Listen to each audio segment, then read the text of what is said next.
बारिश में गरीब बेघर परिवार का केले के पत्तों का घर।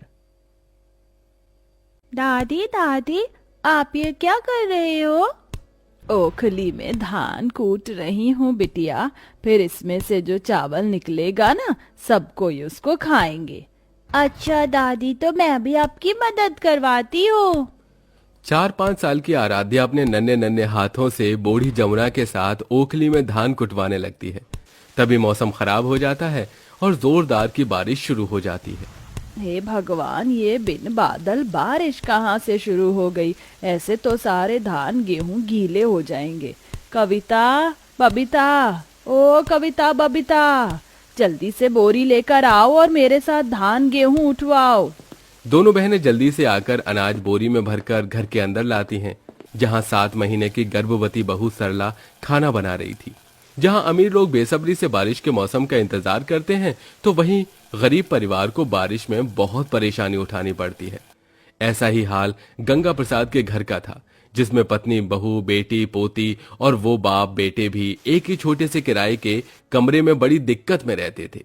देखते देखते छत टपकने लगती है। तभी कोसते हुए जमुना कहती है, बस यही बाकी रह गया था। पता नहीं ये बरसातें क्यों आती हैं। हम गरीब परिवारों के दरवाजों में कितना पानी बह रहा है छत से। तभी सास को दुखी देखकर सरला हिम्मत देती है। माँ जी, आप चिंता मत कीजिए, मैं अभी पानी निकाल दूंगी। वैसे भी खाना पीना तो बन गया है। नहीं बहू, तू पेट से है।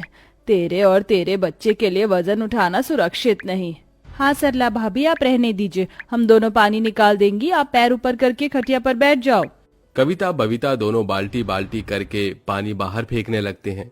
कुछ देर में आसमान भी साफ हो जाता है और बारिश हल्की हो जाती है। हाय राम, घर का पानी निकालने में सारा खाया पिया निकल गया। मुझको तो भूख लग रही है। हाँ बबीता, चल खाते हैं। हाँ हाँ, जाओ जाओ, चल लो दोनों। फिर मैंने तुम दोनों का झाड़ू से लक्षण नहीं उतारा तो देखना। माँ, तुम गुस्सा क्यों कर रही हो? अब हमने क्या किया? आज वीरवार है, तुम दोनों को इतना भी याद नहीं कि मैं तुमसे व्रत करवाती हूँ। तुम्हारे पिताजी को केले के पत्ते लाने भेजा है। जल्दी से नहा धोकर पीला सूट पहन लो। माँ, पीला सूट क्यों पहनना है? आप बोलो तो हम केले के पत्ते पहन लेते हैं।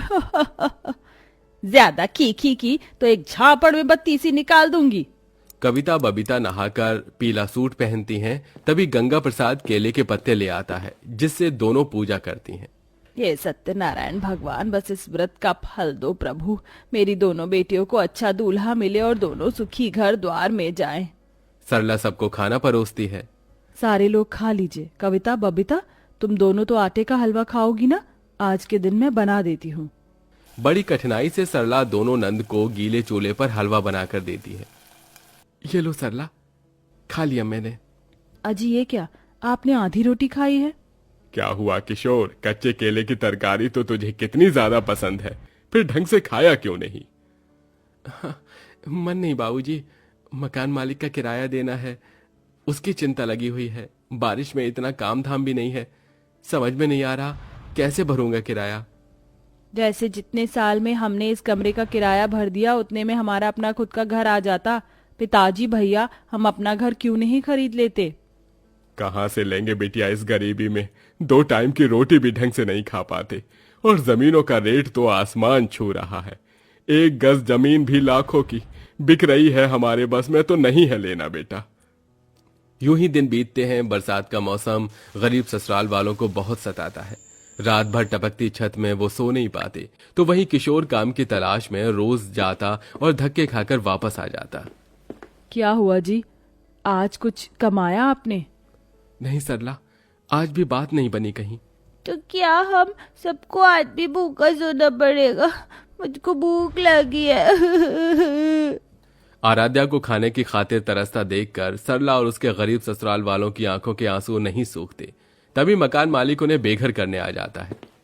अरे किशोर, ओ किशोर, चल भाई ला दे मेरा किराया। बहुत दिन हो गए तेरा दुखड़ा सुन सुनकर।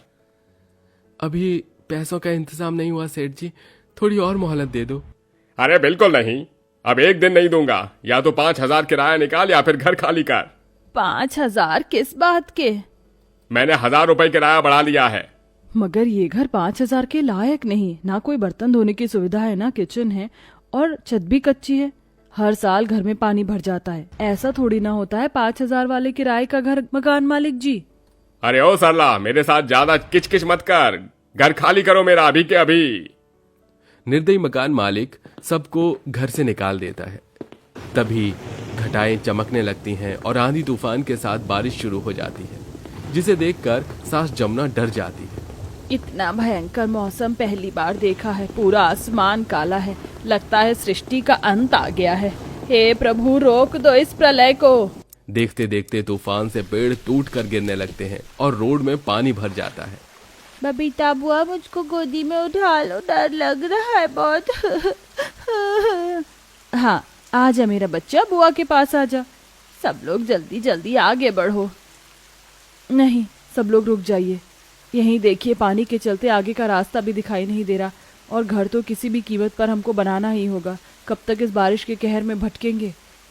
लेकिन घर बनाएंगे किस चीज से सरला? हमारे पास कुछ भी नहीं है। तभी बहू का ध्यान एक पार्क पर जाता है, जहाँ बहुत ही हरे भरे केले के पेड़ लगे हुए थे। मिल गया उपाय। हम सब केले के पत्तों से अपना घर बना सकते हैं, क्योंकि ये काफी ज्यादा लंबे और चौड़े हैं। मगर भाभी, सिर्फ पत्तों के सहारे घर थोड़ी ना टिकेगा, लकड़ियाँ भी तो लगेंगी। अरे तो इकट्ठी कर लेंगे, बेठिकाना कब तक रहेंगे। माँ जी, ननद जी, आप तीनों लकड़ी इकट्ठा कीजिए, और किशोर जी आप थोड़ा मिट्टी का इंतजाम कीजिए, जिस पर केले के पत्ते आसानी से चिपक जाएंगे। सब कोई अपनी अपनी हिस्सेदारी निभाते हुए बारिश में भीगते हुए लकड़ी चुन कर लाते हैं। तो कोई मिट्टी इकट्ठा करता है, वहीं बहू प्रेग्नेंट अवस्था में केले के पत्ते तोड़ लाती है। अब बारी घर बनाने की थी। सब उम्मीदों से केले के पत्तों का घर बनाते हैं। कई बार तो भारी बारिश के चलते उनका पत्तों का घर टूट भी जाता है। अरे नहीं, ये पत्तों का घर तो बारिश में रुक नहीं रहा। भाभी, सारी मेहनत जाया हो गई। कोशिश करने वालों की हार नहीं होती। कविता, चलिए सब लोग मेरी मदद कीजिए। लगातार की कोशिशों के बाद गरीब ससुराल वालों का केले के पत्तों का घर बन जाता है, जिसे देखकर आराध्या खुश होते हुए कहती है, अरे वाह, ये बनाना ट्री वाला घर कितना अच्छा है। अब हमको बरसातों में नहीं रहना पड़ेगा।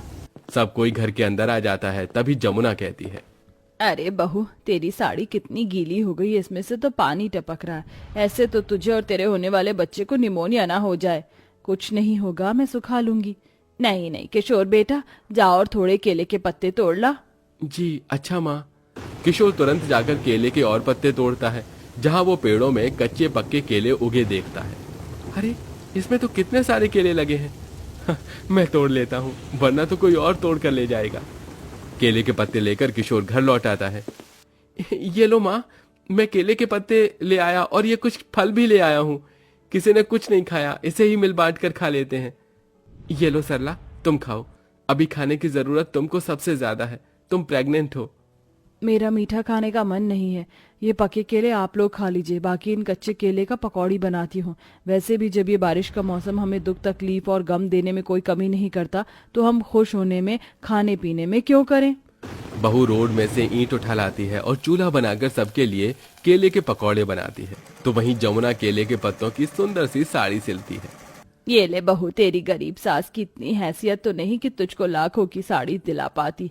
ये पत्तों की साड़ी सावन का उपहार समझकर रख ले। सास का प्यार देखकर बहू की आंखों में आंसू आ जाते हैं। वो दिल की गहराइयों से धन्यवाद देती है। बहुत बहुत धन्यवाद माँ जी, ये उपहार मेरे लिए सबसे कीमती है। अच्छा, आइए सब लोग पकौड़े खाइए। अरे वाह भाभी, मुझे तो पता ही नहीं था केले के पकौड़े इतने टेस्टी बनते हैं। मजा आ गया, अब जाकर पेट में घुस गया। भाभी, एक पकौड़ा और दीजिए ना, बहुत अच्छे लगे मुझे। हाँ हाँ, ये लो कविता, खाओ। पूरा ससुराल लगभग 2 दिन रात रास्तों में भटकने के बाद उस दिन अपने केले के पत्तों के घर में चैन सुकून से सोता है। अगले दिन सवेरा होते मौसम खुल जाता है। अरे, मौसम ठीक हो गया, मैं कहीं काम धंधे की खोज में निकलता हूँ। जाओ जी, भगवान की दया कृपा से आज आपको काम मिल जाएगा। तभी बुजुर्ग उम्र में ससुर भी काम पर जाने के लिए तैयार हो जाते हैं। अरे रुको बेटा, मैं भी तेरे साथ चलता हूँ। दिन भर घर में बैठे बैठे क्या करूँगा, तेरे साथ जाऊंगा तो 2 पैसे कमा कर ले आऊंगा। अरे बाबूजी, मैं हूं ना घर संभालने को, आप यहीं रहिए।